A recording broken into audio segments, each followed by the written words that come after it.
हरिहंत सिद्ध सूरी उपाध्याय साधु सर्व अर्थ के प्रकाशी मांगलिक उपकारी है। तिनको स्वरूप जान रागते भई जो भक्ति काय को नवाई स्तुति को उचारी है। धन्य धन्य तिन ही ते काज सब आज भये कर जोड़े बार बार वंदना हमारी है। मंगल कल्याण सुख ऐसो हम चाहत है। हो मेरी ऐसी दशा जैसी तुम धारी है। हो मेरी ऐसी दशा जैसी तुम धारी है। हो मेरी ऐसी दशा जैसी तुम धारी है। मोक्ष मार्गस्य नेतारम भेत्तारम कर्म भूभृताम ज्ञातारम विश्व तत्वानां वंदे तद्गुण लब्धये वंदे तद्गुण लब्धये। ये जैन परंपरा का मार्ग वंदे तद्गुण लब्धये वाला मार्ग है। हे जिनेंद्र देव, मैं आपको वंदन करता हूँ आप जैसे गुणों की प्राप्ति के लिए। हे महावीर भगवान, मुझे आपसे कुछ नहीं चाहिए, तुम जैसा बनने के कारण शरण तुम्हारी आया। हे भगवान, मैं भक्त नहीं भगवान बन जाऊं। हे भगवान, मैं आपके जैसे ही वीतरागी हो जाऊं, आपके जैसे ही सर्वज्ञ दशा की प्राप्ति हो, क्योंकि मुझे ये वीतरागता और सर्वज्ञता जैसे गुण पसंद आ गए हैं। और इन गुणों की प्राप्ति की भावना से यह भक्त, सच्चा भक्त, कम भक्त की बात नहीं कर रहा, मैं सच्चे भक्त की बात कर रहा हूँ। ये सच्चा भक्त भगवान को वंदन करता है। दूसरा कुछ प्रयोजन नहीं होता, क्योंकि बाकी सारे प्रयोजनों की सिद्धि और असिद्धि तो कर्म के उदयानुसार सहज होती हुई दिखाई देती है। उसकी चर्चा हम आपके बीच में यहाँ पिछले कुछ दिनों से कर रहे हैं। आखिर क्या है ये कर्म सिद्धांत, किसने बनाया है, यह सारी दुनिया को विचार और चिंतन करने के लिए कुछ बिंदु आपके सामने प्रस्तुत किए जा रहे थे। और बहुत बातें आपको कह दी थी, शक्ल अकल का अंतर, बिजनेस, उठा पटक, सोचा क्या था और हो क्या गए, करता कौन है, ये सब ऐसा लगता है कि हम ही तो कर रहे हैं, सब कुछ हमारे हाथ में है। कंट्रोलिंग अपने हाथ में रखो भाई साहब। और कभी कहता है हमारे हाथ में नहीं, भगवान के हाथ में है। हरी इच्छा सो होए, भगवान की इच्छा से होगा, प्रभु की इच्छा से होगा। परमात्मा की लीला, लीला कह करके पुकारता है, भगवान की लीला है। लेकिन कुछ एक छोटे मोटे सवाल आपके सामने प्रस्तुत कर दिए थे हमने। भगवान करते हैं तो फिर कौन से भगवान को करता माना जाए। सबसे फेमस जो भगवान परमात्मा दिखाई देते हैं हमारे यहाँ जैन परंपरा में, सबसे ज़्यादा फेमस वे हैं पार्श्वनाथ भगवान। पता नहीं क्यों फेमस हुए, लेकिन जब कभी सोचते हैं उनके फेमस के बारे में तो फिर हमें ऐसा लगता है कि शायद कमठ का उपसर्ग यदि उनके ऊपर नहीं हुआ होता तो वे भी इतने फेमस नहीं होते। महावीर भगवान क्यों नहीं फेमस हैं, वो तो बाद में है, वो इतने फेमस क्यों नहीं हुए। और तीर्थंकर इतने फेमस क्यों नहीं हैं, एक ही कारण दिखता है, कमठ का उपसर्ग। उपसर्ग हुआ, महाउपद्रव हुआ, फिर धर्मेंद्र और पद्मावती उनकी रक्षा करने के विकल्प से दौड़े चले आए। ये बातें हमारे को ऐसी दिखती है जिसके कारण लगता है मेटो मेटो जी संकट हमारा। हे पार्श्वनाथ भगवान, आप ही हमारे संकटों को मेटने वाले हो। यदि हे पार्श्वनाथ भगवान आप संकट नहीं मेटोगे तो हमारा संकट कैसे मिटेगा। लेकिन फिर वही बातें खड़ी हो जाती है कि कहाँ के पार्श्वनाथ, क्या करें। हमने भगवानों को भी बांट दिया, अनेक प्रकार की शक्तियों की इधर उधर की चर्चा करते रहते हैं हम लोग। लेकिन सच्चाई यह है कि अपने कर्मों का क्या होगा। जिनवाणी माँ का तो यही कहना है कि प्रत्येक जीव के अपने अपने कर्म हैं, इंडिविजुअल कर्म। इस इंडिविजुअल कर्म व्यवस्था के संदर्भ में आज बात करने वाला हूँ आपके बीच में। मेरे पास में कुछ जिज्ञासुओं के प्रश्न भी आए। भाई साहब, आपके पास में भी कुछ प्रश्न आए हों तो ज़रूर मुझे प्रेषित कीजिएगा। मेरे पास आपके दिगंबर जैन महासमिति से ही कुछ पदाधिकारियों के प्रश्न आए हैं और कुछ अन्य लोगों की भी जिज्ञासाएं मेरे सामने आई हैं। और उन सारी जिज्ञासाओं को समेटते हुए मैं ज़रूर आज की चर्चा आपके बीच में करूँगा। देखिए, प्रश्न उपस्थित होना बहुत अच्छी बात है। यदि आपके चित्त में प्रश्न उपस्थित होता हो तो जरूर सामने रखें, क्योंकि शंकाओं का समाधान करने का अवसर इन 10 लक्षण के बाद में शायद फिर न मिल सके, मुश्किल होगा। सबके अपने अपने कर्म भगवान ने कहे हैं, जनवाणी माँ ने कही है। और कर्म 3 प्रकार के याद भी हो गए आपको। एक का नाम द्रव्य कर्म था, एक का नाम नौ कर्म था और एक का नाम भाव कर्म कहा गया था। ये भी आपको बतला दिया था, द्रव्य कर्म दिखते नहीं हैं, भाव कर्म महसूस किए जाते हैं और नौ कर्म दिखाई देते हैं। द्रव्य कर्म, इनकी चर्चा मुख्य रीति से करनी है हमारे को। क्या है ये द्रव्य कर्म? जीव के भाव, उनका निमित्त, धूल जैसे कण, मिट्टी जैसे आत्मा के साथ में चिपक जाते हैं, वे थे द्रव्य कर्म।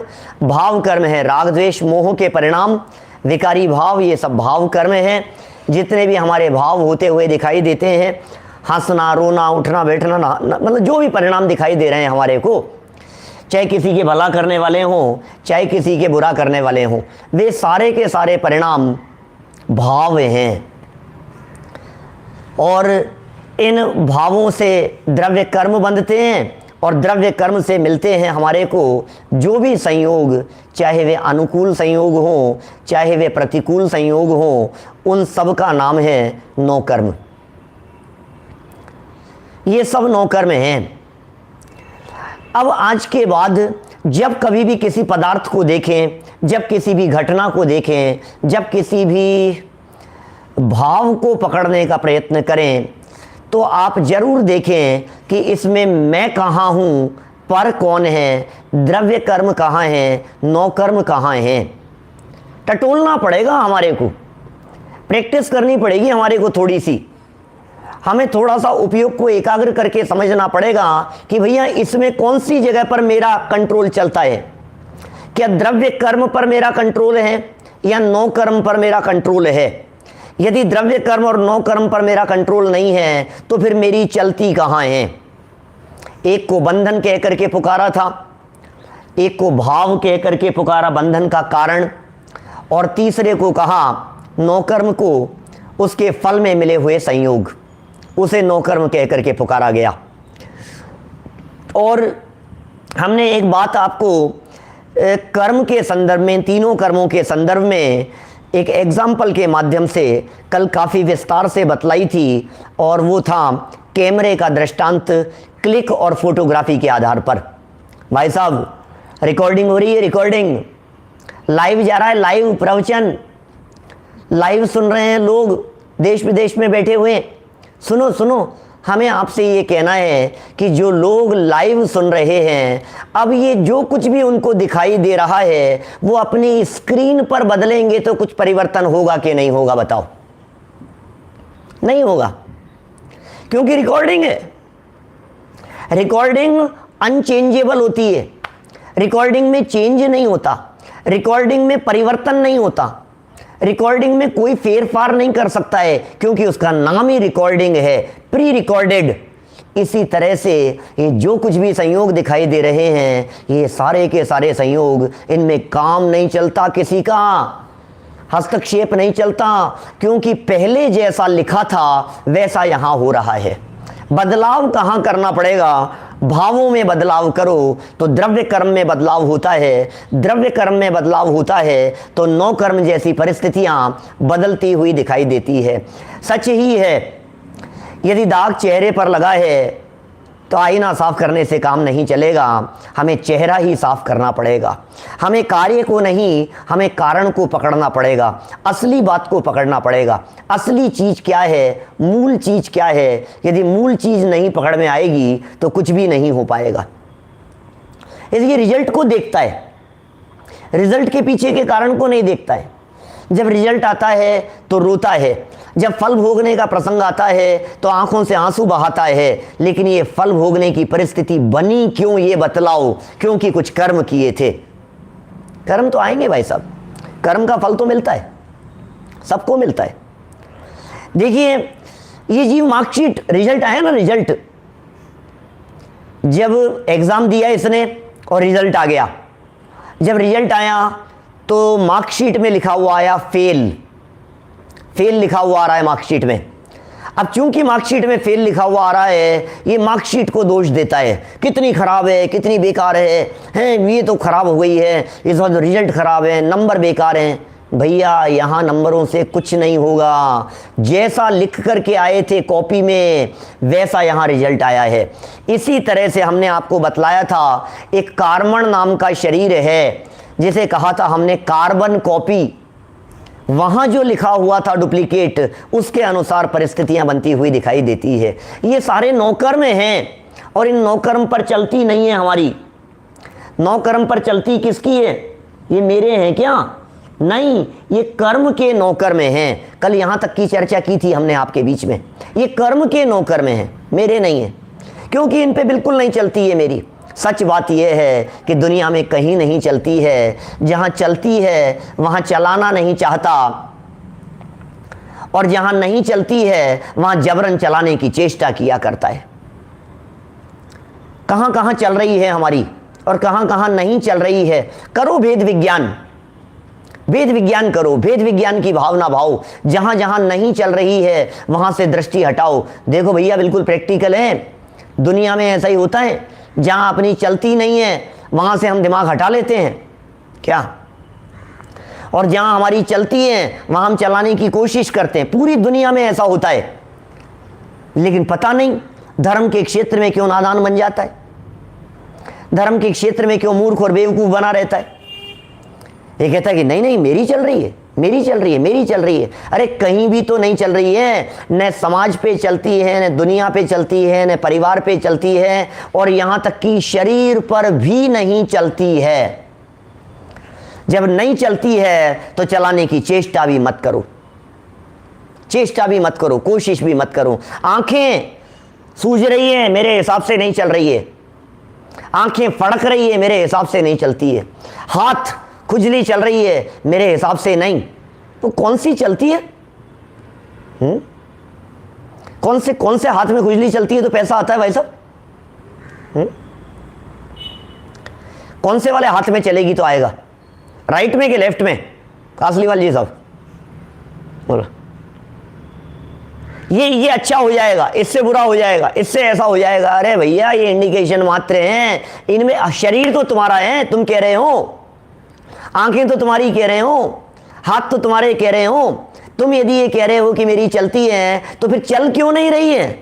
नहीं चलती है, ये बात यहां बतलाना चाहते हैं, क्योंकि कर्म है, फल कर्मों का मिलता है, कर्म इनका फल नहीं मिलता है जो दिख रहे हैं। कर्म कौन से? तो दो तरह के कर्म कहे थे। पहले एक बार इन दो कर्मों के संदर्भ में थोड़ी सी चर्चा करूंगा, 8 कर्मों का थोड़ा सा स्वरूप बतलाऊंगा, फिर मैं उन प्रश्नों की चर्चा करूंगा जो प्रश्न मेरे सामने पूरे देश में लोगों के, जो नए लोग हमारे साथ में जुड़े हुए हैं, सैकड़ों लोग जो हमारे साथ में नए जिन्होंने कभी कर्म सिद्धांत को नहीं पढ़ा, उनके चित्त में किस तरह के प्रश्न उठ जाते हैं, उनकी भी चर्चा करूंगा। द्रव्य कर्म की बात कर रहे हैं। 2 हैं द्रव्य कर्म, एक होता है घातिया, एक होता है अघातिया। नाम याद कर लीजिए, 1 मिनट में याद हो गई। एक का नाम घातिया, एक का नाम अघातिया। घातिया माने घात, घात करे वो घातिया, और अघातिया घात नहीं करे वो अघातिया। 4 कर्म घातियां हैं, 4 घातिया कर्म हैं। एक का नाम ज्ञानावरण, एक दर्शनावरण, एक मोहनीय और एक अंतराय। ये कर्म घात करते हैं। किसका घात करते हैं ये कर्म? बोले ज्ञान दर्शन सुख वीर्य का घात करने वाले हैं। जो जीव के गुणों का घात करे, ज्ञान जीव का गुण है, ज्ञान हमारी पहचान चिन्ह है। ज्ञान से आत्मा को पहचाना जाता है, ज्ञान से जीव को पहचाना जाता है। ज्ञान लक्षण से मैं अपने आप को पकड़ सकता हूं कि मैं कौन हूं। पकड़िए अपने आप को, कौन हूं मैं, पहचान कीजिए। इस ज्ञान लक्षण से आत्मा की पहचान होती है, इस पहचान चिन्ह से। लेकिन वो ज्ञान ढके, नाम क्या है कर्म का? ज्ञान के साथ में जोड़ा है आवरण, ज्ञान के साथ में जुड़ा है आवरण। आवरण माने ऊपर से पर्दा डाल दिया गया, ज्ञान आवरण, ज्ञान ढक दिया गया। ये ज्ञान ढक जाए जिस कर्म से, उसका नाम है ज्ञानावरण। दूसरे का नाम है दर्शनावरण। अभी एग्जाम्पल से चर्चा करूंगा। हमारे शास्त्रों में इन कर्मों को बतलाने के लिए एग्जाम्पल दिए हैं, चित्रात्मक शैली का प्रयोग किया है। गोमठ सार नाम का एक ग्रंथ है, उस ग्रंथ में इन कर्मों के लिए, एक एक कर्म के लिए एक एक उदाहरण प्रस्तुत किया गया। वो दृश्य भी अभी आपके सामने दिखाऊंगा, करूंगा इनके संदर्भ में थोड़ी सी विस्तार से चर्चा। इन कर्मों के फल की चर्चा भी करूंगा और इन कर्मों के बंधन के कारणों की चर्चा भी मैं आपके बीच में करूंगा। देखिए, दर्शनावरण, ज्ञान आवरण, ज्ञान ढक गया। दर्शन आवरण, दर्शन ढक गया। मोहनीय, सुख का घात होता है, एक मोहनीय नाम का कर्म। एक है अंतराय नाम का कर्म। अंतराय, बाधाएं डालने का काम जिस कर्म के उदय के निमित्त से होता है, उसे कहते हैं अंतराय नाम का कर्म। देखिए, ये चार तो हैं घातियां, इनका संबंध तो है आत्मा के गुणों से।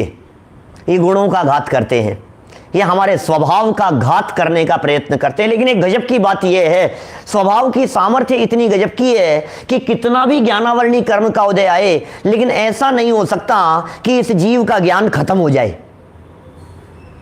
क्या माने, ज्ञानावरणी कर्म कितना भी पावरफुल क्यों नहीं हो, ज्ञानावरणी कर्म कितना भी इस जीव के ज्ञान को ढकने का प्रयत्न क्यों नहीं करे, लेकिन ज्ञान 100% खत्म नहीं हो सकता। ये पावर है इसकी चेतना की, ये पावर है इसके ज्ञान की, ये पावर है इसकी आत्मा की, ये आत्मा की पावर है, ये अपनी शक्ति की पावर, शक्ति है ऐसी। कितना कर्म का उदय आया, ढक गया साहब ज्ञान, बिल्कुल अरे भाई साहब, ज्ञानावरणी कर्म यदि सफल हो जाए अपने काम में, तो फिर ये जीव जड़ हो जाए, फिर ये जीव अचेतन हो जाए, फिर ये जीव पत्थर की तरह हो जाए। लेकिन ऐसा कभी होता नहीं है। कितना भी तीव्र ज्ञानावरणी कर्म का उदय आए, लेकिन उसके बावजूद भी ज्ञान का अंश प्रकट रहता है सदा काल। ये ज्ञान की सामर्थ्य है। चार हो गए। इन चार के बाद दूसरा पार्ट कहा अघातीय कर्मों का, जिसमें कहा एक वेदनीय। घातिया जो कर्म थे ना चारों, ये अंदर से रिलेट करते थे, और ये जो आघातीय कर्म हैं, ये सारी परिस्थितियां क्रिएट करते हैं। 9 कर्म सारे इन आघातीय कर्मों के उदय से मिलते हुए दिखाई देते हैं। जैसे वेदनीय, वेदनीय कर्म के फल में कुछ साता वेदनीय, अनुकूल परिस्थितियां, कुछ असाता वेदनीय, प्रतिकूल परिस्थितियां बन गई। जितने अच्छे अच्छे वस्तुएं दिखाई दे रही है, मन माफिक काम होते हुए दिखाई दे रहे हैं, उनमें रोल दिखाई देता है एक वेदनीय नाम का कर्म। साता वेदनीय का काम है अनुकूल होने वाले सारी परिस्थितियां क्रिएट करते हुए प्रदर्शित करना, उसके फल में ऐसा होता है। एक दूसरा कर्म है आयु नाम का कर्म। आयु कर्म से लाइफ दिखाई देती है। जो भी हमारी लाइफ है, यह आयु कर्म का काम है। माने जिंदा कब तक रहेंगे, इट डिपेंड्स ऑन आयु कर्म। फिर एक कर्म है जिसका नाम है नाम कर्म। ये नाम कर्म क्या काम करता है, बोले बॉडी स्ट्रक्चर की सारी व्यवस्थाएं ये नाम कर्म देखता है। नाम और कर्म तो है ही, ये सब कर्मों के भेद प्रभेदों की चर्चा चल रही है। जो कर्म शरीर की व्यवस्थाओं को देखता हो, शरीर की व्यवस्थाओं का कंट्रोल जिस कर्म के हाथ में दिखाई देता हो, उसका नाम है नाम कर्म। शरीर कैसा होगा, सुंदर, बदसूरत, मोटा, तगड़ा, पतला, गोरा, काला, आवाज कैसी होगी, ये सारी व्यवस्थाएं जिस कर्म के कंट्रोल में दिखाई देती है, उसका नाम है नाम कर्म। डिटेल में करूंगा चर्चा, अभी सिर्फ रफली आइडिया दे रहा हूं। जो बिल्कुल नए लोग सुन रहे हैं उनसे कहना चाहता हूं, एक बार इन कर्मों के नाम अपने कॉपी पेन लेकर के लिखना और याद करना 8 कर्मों के नाम। 8वें कर्म का नाम है गोत्र कर्म। गोत्र कर्म से उच्च और नीच कुल की प्राप्ति होती है। यह जीव कौन से कुल में जन्म लेगा, यह परिस्थिति है। शरीर कैसा होगा ये परिस्थिति है, कितने समय तक शरीर में टिका रहेगा ये आयु कर्म ये परिस्थिति है, फल कैसा मिलेगा ये क्या है, अनुकूल और प्रतिकूल संयोग ये वेदनीय कर्म। माने ये चारों ही कर्म कुछ न कुछ परिस्थितियां क्रिएट करते हुए दिखाई देते हैं। इसलिए ऐसा कहा जाता है, मैं स्वाध्यायी लोगों से कहना चाहता हूं, ऐसा कहा जाता है कि भैया ये जो आघातीय कर्म हैं इनके फल में संयोग मिलते हैं, 9 कर्म मिलते हैं। जबकि आपको ध्यान होगा कल हमने आपको एक बात कही है, अकेले आघातीय ही नहीं घातीय कर्मों के फल में भी 9 कर्म मिलते हैं। आखिर ये ज्ञानावर्णी कर्म फल कैसे देगा? सोचो जरा, ज्ञानावर्णी कर्म को अपना फल देना है, ये फल किस प्रकार से देगा? क्या करे? कर्म फल किस प्रकार से देते हैं? तब कर्म क्या करेगा? मतलब एक कर्म तो मिट्टी जैसे है ना, ये करेगा कैसे, काम किस तरह से होता है? तो कहा ज्ञानावर्णी कर्म की जो परमाणु आत्मा के साथ में चिपके हैं वे जब उनका उदय का समय आता है, फल देने का टाइम आता है, तो वो कुछ परिस्थितियां ऐसी क्रिएट 9 कर्म के माध्यम से होती हैं जिनके माध्यम से ज्ञान ढकता हुआ नजर आता है। जैसे हम जानना चाहते हैं, हम जान नहीं पा रहे, हम देखना चाहते हैं, हम देख नहीं पा रहे, हम पढ़ना चाहते हैं लेकिन लाइट चले गई। तो लाइट चले गई ये ज्ञानावर्णी कर्म का एजेंट है। क्या समझ रहे हैं आप? लाइट का चले जाना, ये मैं नहीं कह रहा हूं, ये गोमट सार में नेमिचंद्र सिद्धांत चक्रवर्ती आचार्य देव ने उदाहरण दिए हैं। गोमट सार कर्म कांड में ये नेमिचंद्र सिद्धांत चक्रवर्ती वे ही आचार्य हैं जिनके सानिध्य और मार्गदर्शन में श्रवण बेलगोला की बाहुबली भगवान की प्रतिष्ठा हुई है। 1000 साल पहले श्रवण बेलगोला की जो बाहुबली भगवान 57 फीट की खड़गासन प्रतिमा, उसकी प्रतिष्ठा जिन आचार्य देव के निर्देशन में हुई उनका नाम है नेमिचंद्र सिद्धांत चक्रवर्ती। और वे अपने ग्रंथ में लिखते हैं कि कर्म के 9 कर्म होते हैं, कर्म के 9 कर्म होते हैं। क्या? तो ज्ञानावर्णी कर्म के 9 कर्म बतलाए, इसी तरह से दर्शनावर्णी कर्म के 9 कर्म बतलाए। दर्शनावर्णी कर्म फल देना चाहता है, इसको नींद आ जाए और उसके फल में उसको फल किस तरह से मिलेगा? बोले गरिष्ठ भोजन, ये दर्शनावर्णी का 9 कर्म है। मोहनीय का 9 कर्म पत्नी पुत्र परिवार आदि राग आदि उत्पन्न करते हुए दिखाई देते हैं। अंतराय कर्म का 9 कर्म बाधा उत्पन्न करने के लिए कहीं ना कहीं कुछ परिस्थिति इस प्रकार की बनेगी जिसकी वजह से आपका काम अटकता हुआ सा दिखाई देगा। ये अंतराय कर्म के 9 कर्म हैं। करेंगे चर्चा, थोड़ा आगे बढ़ते हैं अपन। द्रव्य कर्म बंधे हुए हैं और 9 कर्म हमारे को दिखाई देते हैं। ये जो कर्म जिनकी चर्चा अभी आपके बीच में यहां हमने की है, ये सारे के सारे कर्म हर व्यक्ति के व्यक्तिगत हैं, फल सबको व्यक्तिगत मिलता है। अब प्रश्न वही खड़ा होता है नवीन सिंह जी साहब, प्रश्न ये खड़ा होता है कि कर्म का उदय और फल व्यक्तिगत मिलता है या सामूहिक भी मिल जाता है? कॉमन बात कह दी मैंने।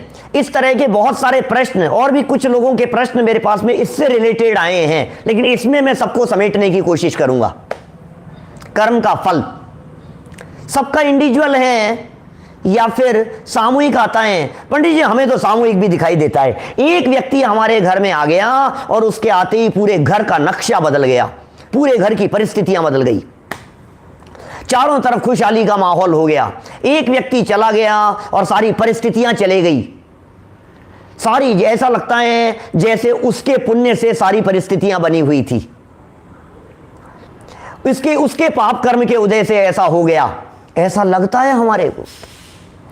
हमें लगता है उनके पुण्य का फल हमें भुगतना पड़ रहा है या उनके पाप का फल हमें भुगतना पड़ रहा है। क्या करें साहब, हमने तो कुछ नहीं किया, लेकिन पिताजी बहुत कर्जा छोड़ गए थे, उसका फल हमें भुगतना पड़ रहा है। क्या करें साहब, उन्होंने ऐसा किया था, इसका फल हमें भुगतना पड़ रहा है। मैंने तो कुछ नहीं किया उसने और फल मिल गया मेरे को, बेच क्या करूं, ऐसा लगता है हमारे को। हमें ये कानून व्यवस्था अंधी दिखाई दे, हमें लगता है यार ऐसा ऐसा हो रहा है। देखो ऐसा नहीं होता है।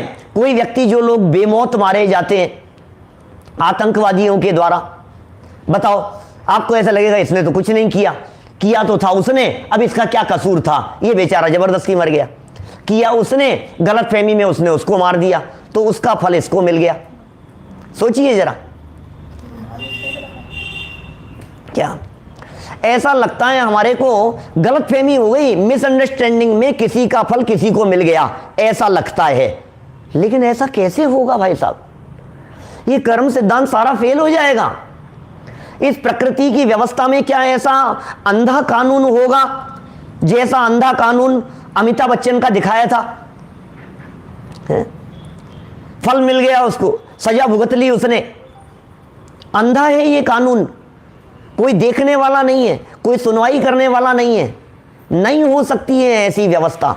दिखता तो ऐसा है, सामूहिक जैसा दिखाई देता है। मैं प्रश्न पूछता हूं हमारे साधर्मियों से जिनकी इस प्रकार की जिज्ञासाएं हैं, मुझे बतलाइए आपको क्या क्या सामूहिक नजर आता है। सामूहिक की बात भी करूंगा, फिर व्यक्तिगत की बात भी करूंगा। आपको क्या क्या बातें ऐसी लगती है जिसमें सबने मिलकर के एक साथ कर्म को भोगा? क्या बात कर रहे हो पंडित जी, हमारा तो मकान बना, सब लोग एक साथ रहते हैं, सब मिलकर के उस मकान को भोग रहे हैं, सबको एक साथ फल मिल रहा है ना। हमने मर्सिडीज खरीदी, जब हमने मर्सिडीज खरीदी तो हम सब लोग मिलकर के उसको भोगते हैं, सबको उसका फल मिल रहा है, सबको एक साथ मिलता है फल। कभी कभी ऐसा भी दिखाई देता है ये महासंकट और महामारी का प्रसंग बन गया और सबको एक साथ उसका फल मिल रहा है। कभी ऐसा लगता है हमारे को, देखो ऐसे ऐसे दृश्य दिखते हैं हमारे को, बाढ़ आ गई मान लो, अब क्या करें इस बाढ़ की परिस्थिति में? ऐसा लगता है हमारे को पूरे के पूरे नगर के ऊपर एक साथ संकट आ गया, तो सबको फल मिल रहा है ना। पता नहीं किसने क्या पाप किया था, उसका फल पूरे नगरवासियों को भोगना पड़ रहा है। कभी बन जाती है भूकंप जैसी परिस्थितियां, कभी बन जाती है सुनामी की परिस्थितियां, बाढ़ और भूकंप जैसी परिस्थितियां बन जाती है। कौन कर रहा है ये सब? और सबको एक साथ फल मिल रहा है, ऐसा लगता है। ट्रेन एक्सीडेंट हो गया, अब गलती एक चलाने वाले की, गलती एक लाइनमैन की, जो वो पटरियों को एक से दूसरी के ऊपर ट्रैक पर डाल रहा है, गलती उसकी, वो चूक गया। गलती एक व्यक्ति की कि फाटक बंद नहीं कर पाया और कितने लोग मारे गए। तो हमें ऐसे लगता है किसी की गलती का फल किसी और को मिल जाता है, ऐसा हमारे दिलो दिमाग में प्रश्न उठते रहते हैं। और हम क्या करें, हमें जैसा दिखता है वैसा प्रश्न खड़ा होता है, इसमें हमारी भी कोई गलती नहीं, दिखता ही है हमारे को तो ऐसा। पंडित जी साहब, जो दिख रहा है उसे कैसे नहीं माने कि भाई साहब इस जैन दर्शन के कर्म सिद्धांत को थोड़ा सा सूक्ष्मता से देखने का प्रयास करो। इस सामूहिक व्यवस्था में क्या क्या सामूहिक हुआ ये तो बताओ। इस सामूहिक व्यवस्था, सामूहिक आयोजन होते हैं अपने, उनमें क्या क्या सामूहिक होता है बोलिए? सामूहिक व्यवस्था, सामूहिक भोज का आयोजन है साहब, सामूहिक भक्ति रखी है, सामूहिक विधान का आयोजन है, समाज का सामूहिक कार्यक्रम है, सामूहिक क्षमावाणी का कार्यक्रम रखेंगे अपन 10 लक्षण पूरे हो जाने के बाद में। सामूहिक क्षमावाणी, मैं आपसे पूछता हूं उसमें क्या क्या चीज सामूहिक है जिसे आप सामूहिक कह रहे हैं? सोचो जरा, सामूहिक है साहब, सामूहिक है, सबको एक साथ। क्या साहब, पूरे समाज के ऊपर एकदम क्या संकट आ गया साहब, पूरे समाज पर संकट आ गया। अरे भाई साहब, देखने पर, मोटा मोटा देखने पर आपको सामूहिक नजर आ रहा है, लेकिन इस सामूहिक के बीच में भी सारा फल इंडिविजुअल है, हर व्यक्ति का इंडिविजुअल है। सामूहिक तीर्थ वंदना जब आप लोग शिखर जी की करते हैं, जब हम लोग सामूहिक यात्रा करते हैं समेत शिखर जी की, तो मैं आपसे पूछता हूं सामूहिक शिखर जी की यात्रा में कौन किसके पैरों से चलता है? क्या बात कर रहे हो, कौन किसके पैर से चलेगा? सब अपने अपने चलेंगे, फिर सामूहिक क्या है? कौन किसकी लकड़ी लेकर के चल रहा है? उस सामूहिक तीर्थ यात्रा के काल में, भोजन के काल में, सामूहिक भोजन के काल में कौन किसके पेट में भोजन कर रहा है? नाम उसका सामूहिक है लेकिन पेट सबका अपना अपना है। नाम उसका सामूहिक है लेकिन भोजन व्यक्ति का व्यक्तिगत है। नाम सामूहिक दे रहे हैं लेकिन सबका उदय अपना अपना है, सबके परिणाम अपने अपने हैं, सबका बंधन अपना अपना है। देखो, बंधन भी व्यक्तिगत है और फल भी व्यक्तिगत है। ये बात आपको फील करने में आएगी। आपको कभी कभी ऐसा लगेगा कि यार देखो, नहीं पंडित जी, आप कह तो रहे हो लेकिन बात तो ऐसी है कि हमारे बाबूजी के अटैक आ गया और पूरा घर अस्त व्यस्त हो गया।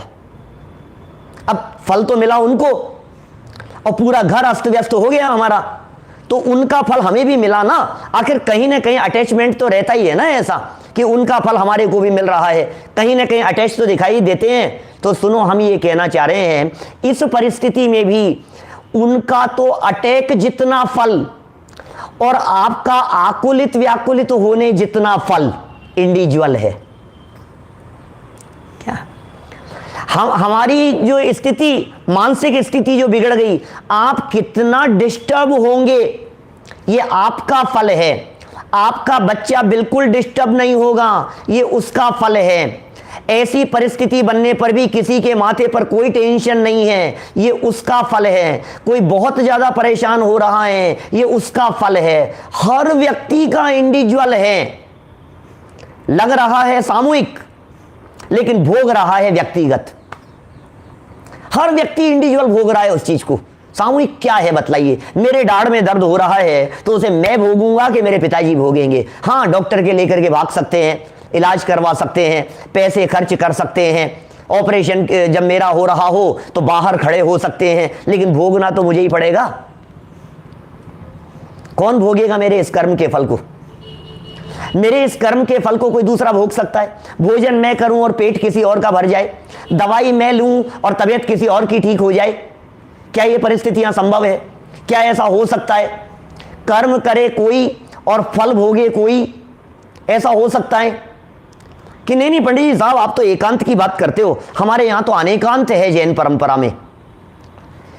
जो करेगा वही भोगेगा, एक पक्ष, और करेगा कोई भोगेगा कोई और, ये दूसरा पक्ष, और दोनों को मानो तो हम कहें अनेकांत है।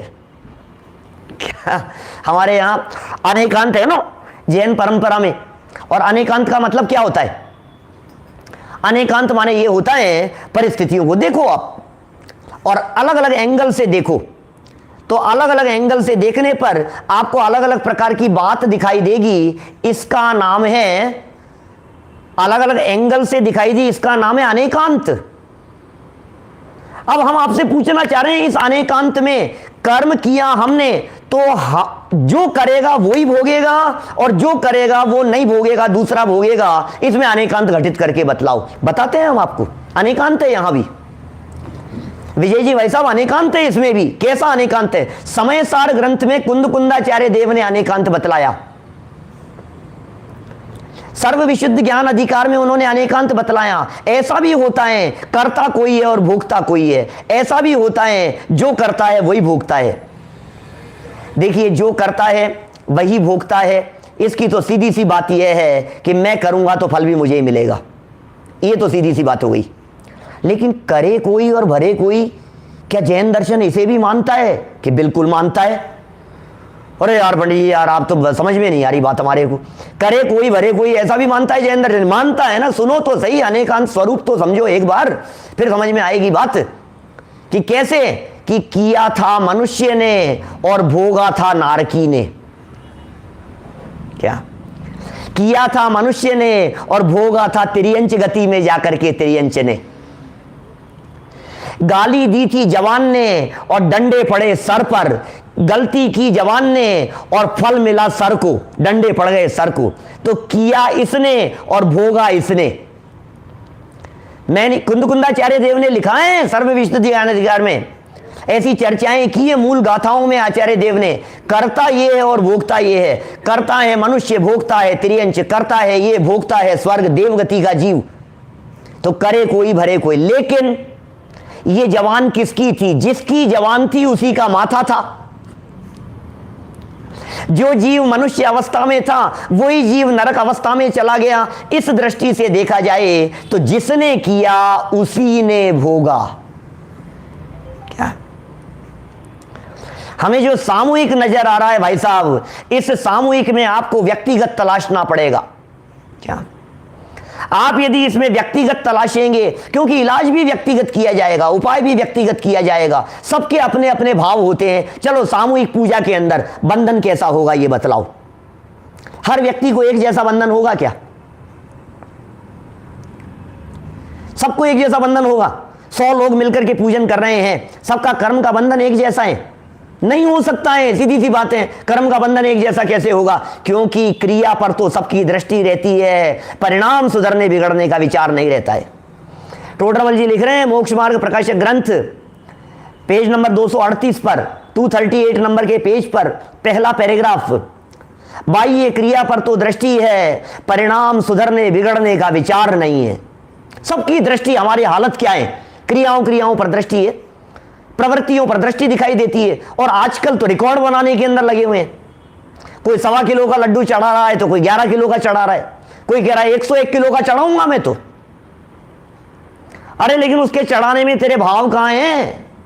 कोई कह रहा है 1 दीपक जलाऊंगा, कोई कह रहा है 8 जलाऊंगा, कोई कहता है 11 दीपकों से की, कोई कहता है 108 से, और कोई 1008 से आरती करने में लगा है। भैया तू क्या घुमा रहा है? तेरे भाव कहां है? फल तो भावों का लगेगा।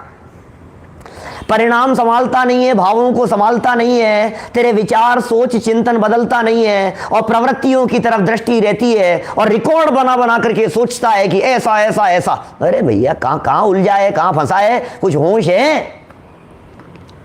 सब लोग मिलकर के कर रहे हैं, पूजन कर रहा है, दिखावा कर रहा है, प्रदर्शन कर रहा है, आयोजन कर रहा है, और उस आयोजन में अपने भावों को नहीं पकड़ पा रहा है। भावों को पकड़ो, परिणामों को पकड़ो।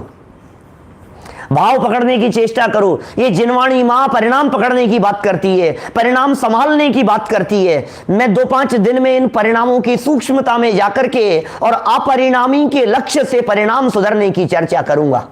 अपरिणामी एक तत्व अंदर में बैठा है, ज्ञायक आत्म तत्व, त्रिकाली ध्रुव ज्ञायक भगवान आत्मा जो इस देह देवालय में विराजमान है। वो तत्व क्या है? उस तत्व का अवलंबन लिए बिना हमारे भाव नहीं सुधरते, हमारे परिणाम नहीं सुधरते। इसकी चर्चा सूक्ष्म रीति से अंत तक चलते हुए करूंगा, लेकिन निर्भर करता है आपके ऊपर कि कहीं ऑपरेशन के बीच में तो खड़े होने की भावना नहीं है। यदि चलते हुए ऑपरेशन के बीच में आपने उठने की चेष्टा की तो गड़बड़ हो जाएगी भाई साहब, मारे जाएंगे हम। इसे लगता है उनका फल, अरे साहब सच कह रहा हूं मैं, वो ऐसा करके गए थे और हमें भुगतना पड़ रहा है। आप गलत फहमी में हैं। देखो एक प्रसंग ध्यान आ गया। एक होटल के बाहर लिखा हुआ था, होटल रेस्टोरेंट के बाहर, आइए और भरपेट भोजन कीजिए, बिल की चिंता न करें, बिल आपके पोते चुकाएंगे। 2 भिखारी लोग, उन्होंने वो बोर्ड पढ़ा, बहुत खुश हो गए। अरे यार तो मजेदार वाली बात हो गई, कितना अच्छा हो गया, बिल की चिंता मत करो, खूब खाओ पियो, भूखे भी थे। और अंदर गए, खूब भरपेट उन्होंने भोजन किया। भोजन करने पर उनके सामने बिल आ गया। क्या? तो बोले बिल तो हमारे पोते देंगे ना? कि हाँ हाँ पोते ही देंगे तुम्हारा बिल तो, लेकिन ये तो वो बिल है जो तुम्हारे दादाजी खा के गए थे।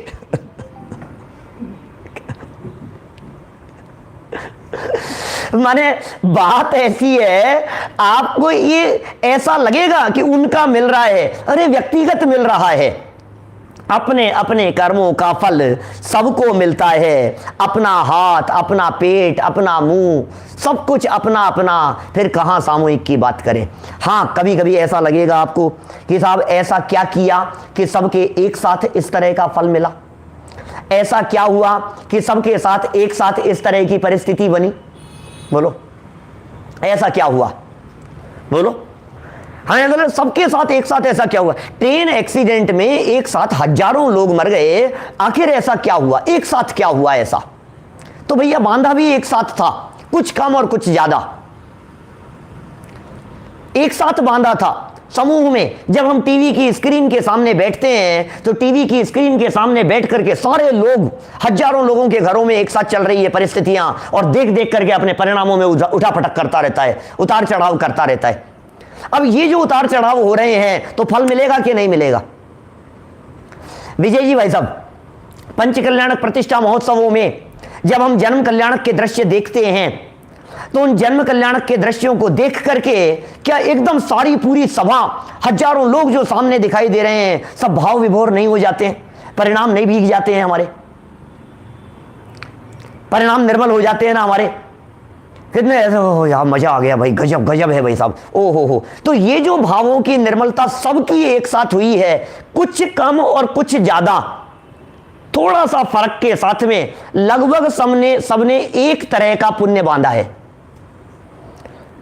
इसी तरह से मान लीजिए सद्दाम हुसैन को फांसी की परिस्थिति बनी, मान लीजिए ओसामा बिन लादेन के साथ में कुछ परिस्थिति बनी, मान लीजिए सामूहिक रेप कांड हुआ, मान लीजिए उसने कसाब के साथ में कुछ हुआ, ये जो परिस्थितियां जहां जहां जो बनी है, मैं आपको ये कहना चाह रहा हूं, उन सबको देख करके न्यूज़पेपर पढ़ते हुए, न्यूज़पेपर में कोई घटना पड़ी और उसे पढ़ करके क्या हजारों लोग लगभग थोड़े बहुत कम ज्यादा के साथ में एक जैसे भाव नहीं करते? अब जैसे भाव कर रहे हैं वैसा कर्म बंधेगा, और जैसा कर्म बंधेगा वैसा फल मिलेगा। फल तो कर्मों का मिलता है, और कर्म अपने बांधे हुए होते हैं। ये कर्म किसी और के किए हुए नहीं है, ये कर्म मेरे ही किए हुए हैं। जो सामूहिक की हम बात कर रहे हैं, जो प्रश्न खड़ा हुआ हम लोगों के चित्त में इस प्रकार का, मैं उसके संदर्भ में आपसे ये कहना चाहता हूं कि घर के एक परिवार कोई वो है भाग्यशाली, उसके भाग्य की वजह से सबका भाग्य, कोई एक व्यक्ति अभागा है, उसके अभाग्य की वजह से सबके ऊपर अभाग्य, ऐसा नहीं होगा, ऐसा नहीं हो सकता है, असंभव है ये बात। एक नगर में कोई व्यक्ति, बहुत अभागा व्यक्ति रहता था, और देखते ही जो सबसे पहले सुबह उठते ही पहले उसकी शक्ल देख लेता था, उसके काम बिगड़ जाते थे, ऐसा जगत में प्रसिद्ध हो गया था। और लोग ये समझते थे इसी से होता है, इसकी वजह से हुआ, इसकी वजह से हुआ, आज तो इसकी शक्ल देख ली मेरा काम बिगड़ गया, आज इसकी शक्ल देख ली इसकी वजह से ऐसा हो गया। खूब नगर में चारों तरफ चर्चाएं थी, और शिकायत उसकी पहुंच गई राजा के सामने कि महाराज जब तक ये नगर में रहेगा लोगों के काम बिगड़ते रहेंगे, आप इसको सजा दो, इसे फांसी की सजा दो, इसे मौत के घाट उतार दो। अच्छा, राजा ने सोचा भाई बात तो, लेकिन मैं निर्णय करूंगा भैया, मैं तो राजा हूं, मैं खुद निर्णय करूंगा इस बात का कि वास्तव में ये व्यक्ति मनहूस है या नहीं है, और मुझे निर्णय हो जाएगा तो मैं इसे सजा भी दूंगा, नगर के ऊपर संकट तो नहीं आना चाहिए। राजा ने कहा कि ठीक है, मैं निर्णय करने के लिए इसे आदेश देता हूं, आज ये राजमहल में रुकेगा, रात को यहीं विश्राम करेगा, और सुबह उठते ही पहले मैं इसकी शक्ल देखूंगा, देखता हूं देखें क्या होता है। उसे राजमहल में ठहराया गया, और सुबह उठते ही पहले राजा ने उसकी शक्ल देखी, किसी और की शक्ल नहीं देखकर सबसे पहले उसी की शक्ल देखी। फिर क्या होना था, फिर हुआ ऐसा कि राजा का साथ में परिस्थिति भी कुछ इस प्रकार की बन गई कि चलो कोई बात नहीं, उसको तो भेज दिया, नाश्ता करने के लिए बैठे, और अचानक कोई इस प्रकार की सूचना आ गई कि जिसकी वजह से राजा टेंशन में आ गया और नाश्ते पर से उठना पड़ गया। देखो देखो, और राजा के दिमाग में आई, अच्छा उठते ही पहले उसकी शक्ल देखी थी, उस मनहूस आदमी की शक्ल देखी थी, मेरे को नाश्ता नहीं मिला, काम में उलझा रहा, फंसा रहा, दोपहर में फंसा रहा, सलाह मशवरा चलता रहा, और रात को भी, शाम को भी भोजन नहीं कर पाया, दिन भर भोजन नहीं हुआ। दूसरे दिन आया, उसी दिन शाम को उसने रात को बुलाया, सवा लगाई, बहुत मनहूस है, सिद्ध हो गई है ये बात, मैंने खुद ने अनुभव करके देखा है, और मैं ये चाहता हूं कि ऐसे मनहूस व्यक्ति को हमारे नगर में सजा दे दी जाए, फांसी पर चढ़ा दिया जाए। उसे बुलाया और उसे फांसी पर चढ़ाने का आदेश दे दिया गया। अंतिम इच्छा पूछी गई उससे, अंतिम इच्छा क्या है तुम्हारी? उसने कहा महाराज जब आपने सजा तो सुनाई दी है, मरना तो है ही, अंतिम इच्छा की क्या बात करूं, लेकिन अब जो भी है स्थिति, मैं आपसे एक बात कहना चाहता हूं महाराज, सुबह उठते ही पहले आपने मेरी शक्ल देखी थी, आपको दिन भर भोजन नहीं मिला, लेकिन महाराज सुबह उठते ही पहले मैंने भी सबसे पहले आप ही की शक्ल देखी थी। आपने मेरी शक्ल देखी, आपको दिन भर भोजन नहीं मिला, और मैंने उठते ही पहले आपकी शक्ल देखी, मुझे मौत मिल रही है। एकदम राजा स्तब्ध रह गया, सोचने पर मजबूर हो गया कि ये क्या कह रहा है। क्या ये इतना मनहूस कि मुझे भोजन नहीं मिला, तो क्या मैं इतना मनहूस हूं कि मेरी शक्ल देखते ही इसे मौत मिल गई। राजा के सारी पिक्चर ख्याल में आ गई। कुछ नहीं होता है, ये सब नाटक है, ये सब ढोंग है, ढपोसलेबाजी है, कुछ नहीं है, कोई मनहूस नहीं होता है। भाई साहब, ये एक दूसरे को मनहूस कहना और किसी को भाग्यशाली कहना, ये कथन मात्र है, ये व्यवहार मात्र है, ये लोक व्यवहार मात्र है, ये कहने कहलाने के लिए बात हो सकती है। सच्चाई तो यह है कि कोई किसी के लिए मनहूस नहीं होता। अरे कर्म भी मनहूस नहीं है, कर्मों को भी क्या दोष दें। मनहूस है मेरे काले परिणाम, मनहूस है मेरी विकृतियां, मनहूस है मेरे राग द्वेष के भाव, मनहूस है मेरा मिथ्यात्व, मनहूस है मेरी उल्टी मान्यता, मनहूस है मेरी पर के प्रति एकत्व बुद्धि, जिसकी वजह से मुझे दर दर की ठोकरें खानी पड़ रही है। मनहूस है एक द्रव्य को दूसरे द्रव्य का कर्ता धर्ता मानने रूपी मिथ्या बुद्धि, उल्टी मान्यता, खोटा अभिप्राय। मनहूस है भगवान को कर्ता धर्ता मानने की वृत्ति।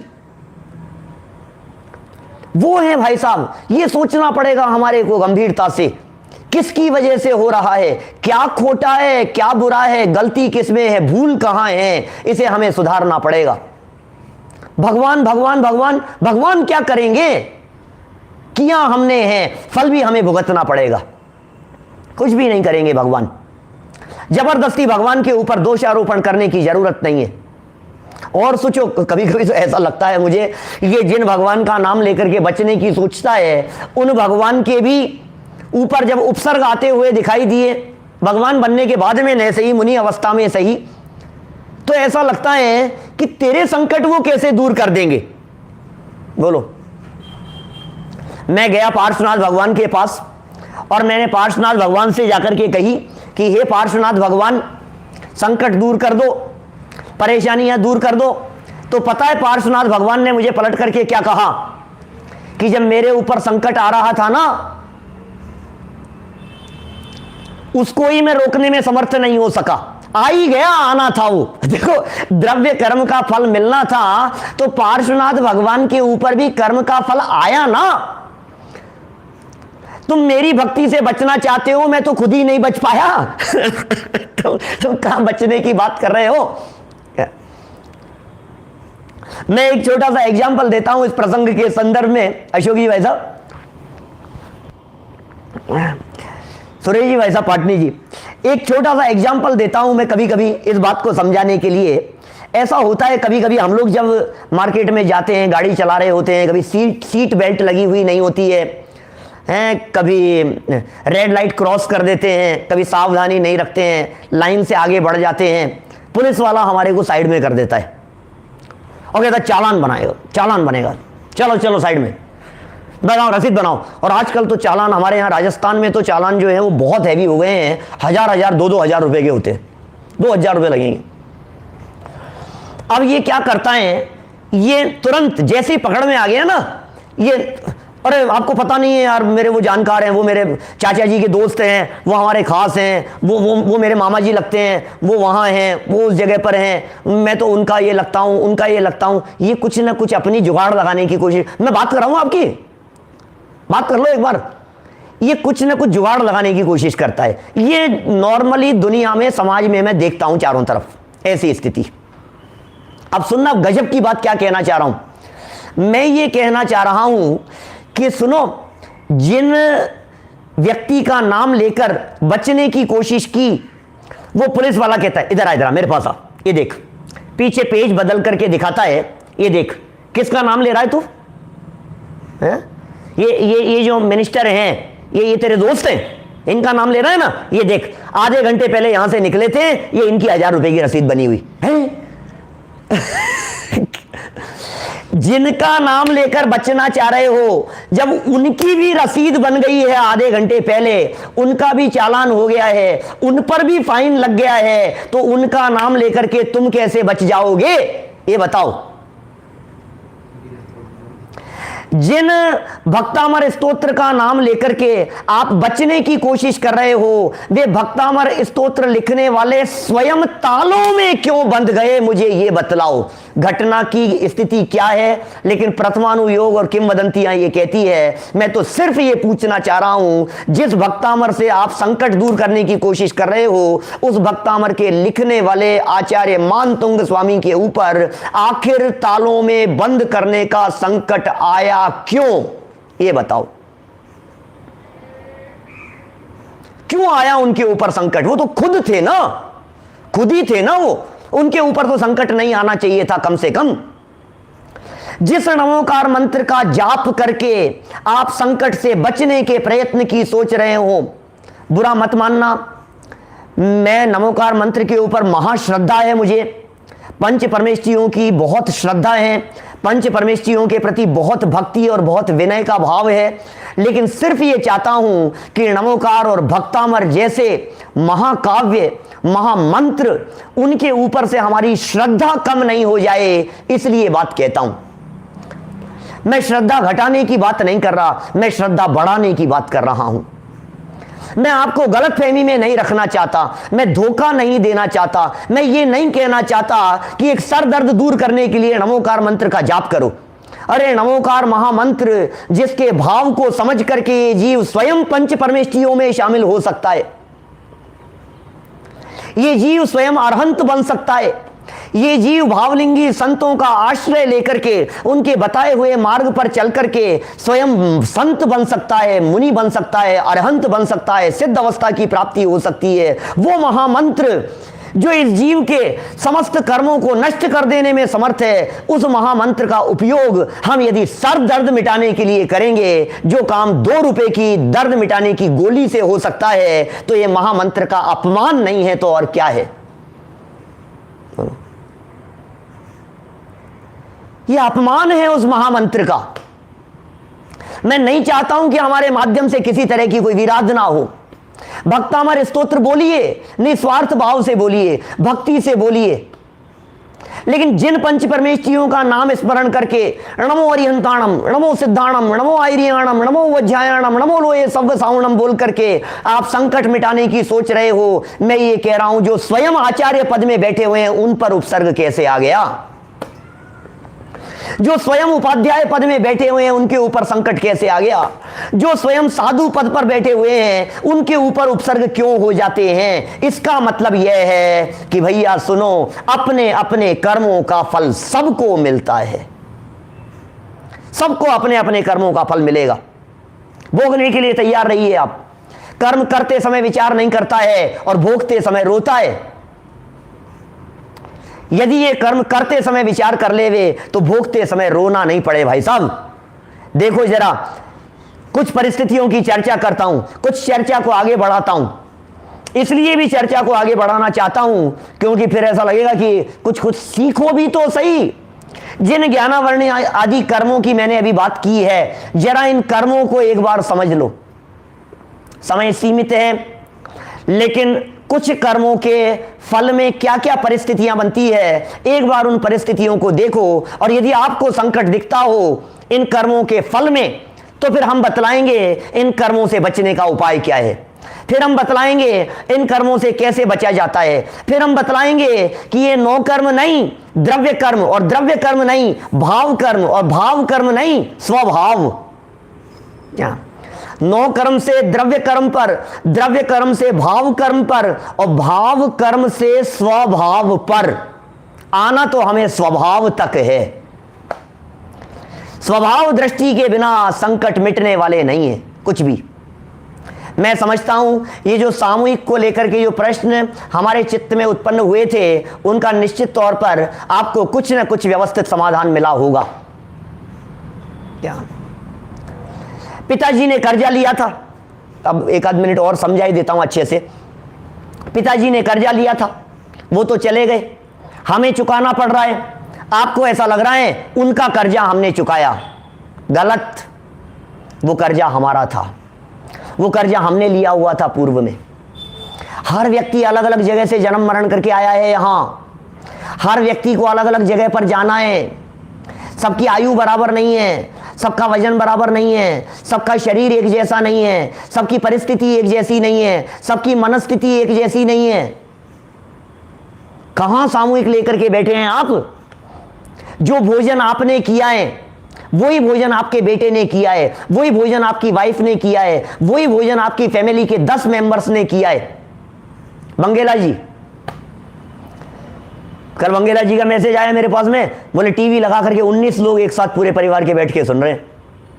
बोलो, 19 लोगों ने भोजन किया आपके परिवार में एक साथ, सब लोगों ने बैठ करके, और सब लोग सुन रहे हैं। क्या एक जैसा मिलेगा सबको?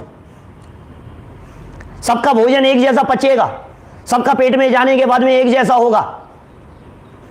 नहीं है। नाना जीवा नाना कम्मा, हमारे छावड़ा जी साहब सुनाया करते थे नियम सार की गाथाएं।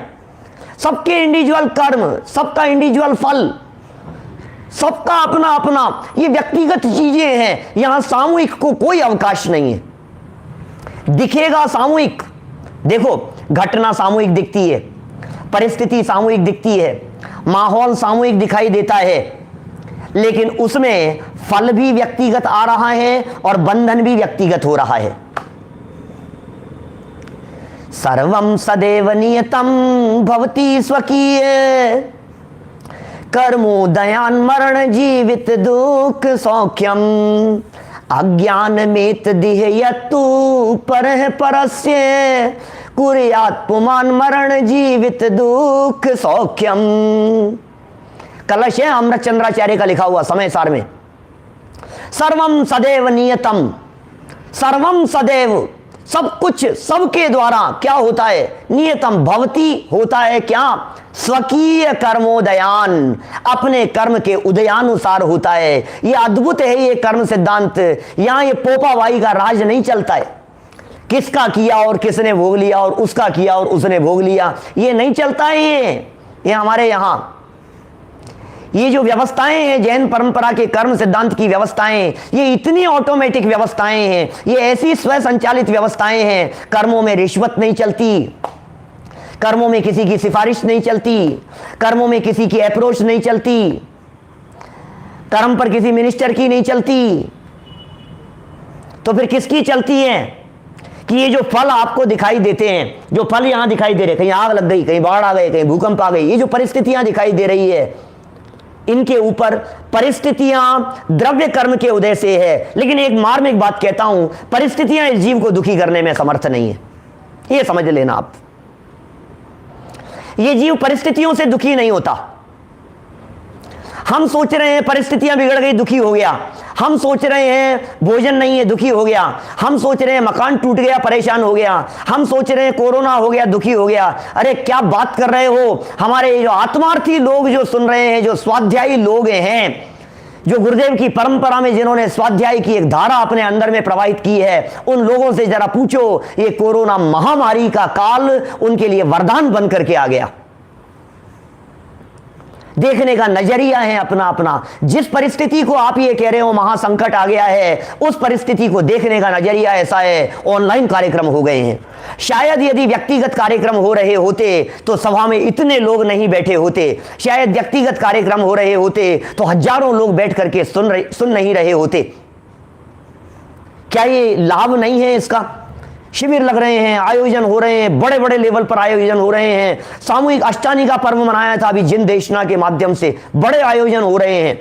हजारों लोग देश विदेश में बैठे हुए एक साथ जुड़ रहे हैं। ये कितना प्लस पॉइंट है। देखने का नजरिया है। आपको परिस्थिति दुख रूप दिखाई दे रही है, आपको परिस्थिति सुख रूप दिखाई दे रही है, इट डिपेंड्स।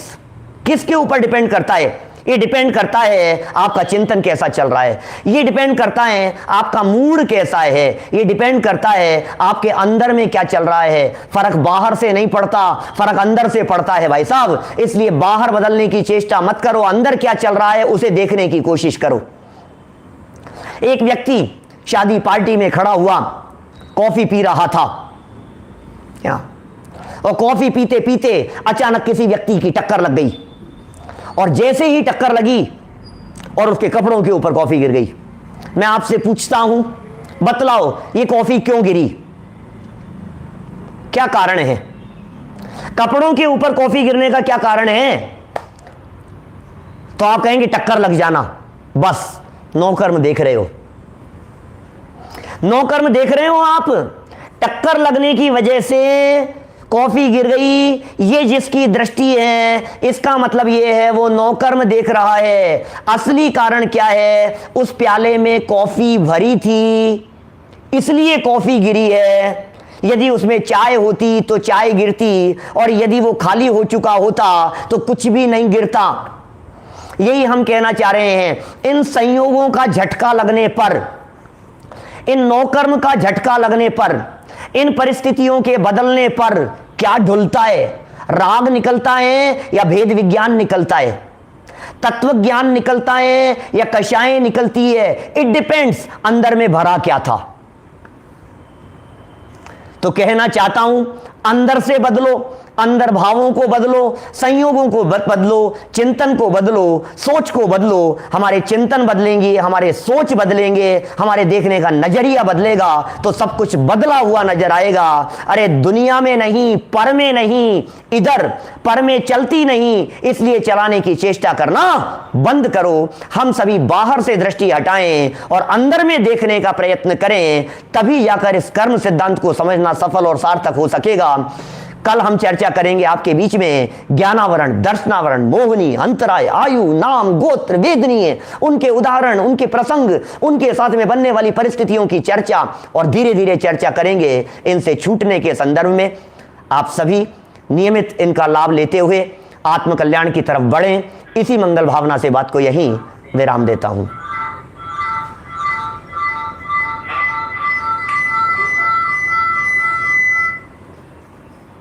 पंडित संजीव जी गोधा के अद्भुत कर्म सिद्धांत के बारे में आपने सुना। बहुत प्रचलित है कि ब्राह्मण देवता हवन कर लेते हैं, विधान कर लेते हैं, कोई धार्मिक अनुष्ठान कर लेते हैं और फल उस अनुष्ठान के यजमान को प्राप्त हो जाता है। भाई साहब, ये फूफावई का राज जैन दर्शन में नहीं चलता है, ऐसा नहीं हो सकता है। अगर ऐसा हो तो फिर ब्राह्मण देवता कोई भोजन करा दें और पेट यजमान देवता का भर जाए। प्रश्न उठाया आदरणीय श्री संजीव जी शिकोदा ने। एक और प्रश्न का उत्तर देने का प्रयास कर रहे हैं जो आप सबके मन में उठ रहा हो, ऐसा मैं विश्वास करता हूँ कि सामूहिक रूप से हम कोरोना का दुख भोग रहे हैं। ऐसा क्या हो गया? पूरे विश्व की मानवता आज कोरोना का दुख जो भोग रही है किस बात का उदय है? और इसे कैसे हुआ कि विश्व के सारे आदमियों को, सारी स्त्रियों को कोरोना का दुख भले में ना हो, परंतु उसकी रिस्ट्रिक्शंस, उसके कारण होने वाली मानसिक परेशानी क्यों भोग रहे हैं? और इन सब प्रश्नों के समाधान कारक उत्तर अगर कहीं मिल सकते हैं तो अद्भुत कर्म सिद्धांत जो संजीव जी गोधा द्वारा संपादित किया जा रहा है, आपको प्रेषित किया जा रहा है, कृपया इसका सुधार स्मरण करें। ये इन प्रश्नों के उत्तर अगले 7 दिनों तक आपको निरंतर प्राप्त होंगे। अब आशा है इसी प्रकार इन प्रवचनों का लाभ प्राप्त करेंगे। बहुत बहुत धन्यवाद। जय जिनेंद्र और सबको साधुवाद।